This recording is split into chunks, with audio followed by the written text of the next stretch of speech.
So the UFC has just announced the co-main and main event for UFC 316. Literally just 10 minutes ago, Dana White just got off of live, and he did announce that main eventing through UFC 316 is going to be Merab Dvalishvili versus Sean O'Malley 2. And then for the co-main event, we have Pena versus Harrison. This is a pretty solid lineup for 316. I mean, I don't really know why they went for the Merab versus Sean O'Malley fight. I mean, I guess that's the only high fight within the bantamweight division as of right now. But I personally would have liked to see the Umar versus the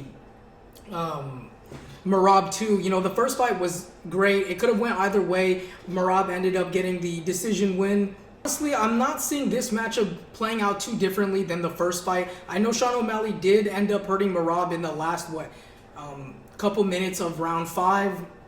And that was the only big moment that Sean O'Malley had. I mean, if Sean O'Malley comes back and he really works on his wrestling, I still don't think that he's going to be able to compete with the gas tank of Merab Dvalishvili. That's his biggest attribute there. And it seems like no matter how good of a fighter you are, Merab will always find a way to just empty the gas tank. Merab has such an unbelievable pace that I don't think Sean O'Malley is going to be able to keep up. You're going to see what happened in the first fight happen again. And unless Sean O'Malley ends up catching Merab, it's going to be a 50-45. It's going to be a 50-45. You know, don't shoot the messenger. But as for the co-main event, Pena versus Harrison, I really do like this matchup after Pena somehow won her last fight against Pennington. She most definitely lost that fight 100%. And to see her, you know, after the fight say, oh, I definitely won that, kind of just left a bad taste in my mouth. So I think that Harrison is probably going to bulldoze over Pena. You know, with the performance that she had against Amanda Nunes, just running forward, setting nothing up, and getting dropped everywhere.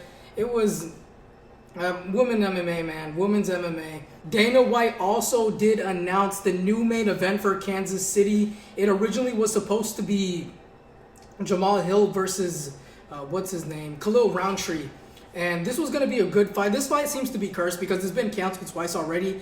And I was really looking forward to this one. But in its place, Garry will be taking on Carlos Prates. And this is going to be probably for the #1 contender fight. Whoever wins this fight is most likely going to... Oh, actually, I forgot about Shavkat. It's probably going to be fighting Shavkat next. And then whoever wins that fight is going to be fighting for the title. And this is a real good push for Carlos Prates. I'm pretty high on him right now. His striking is amazing.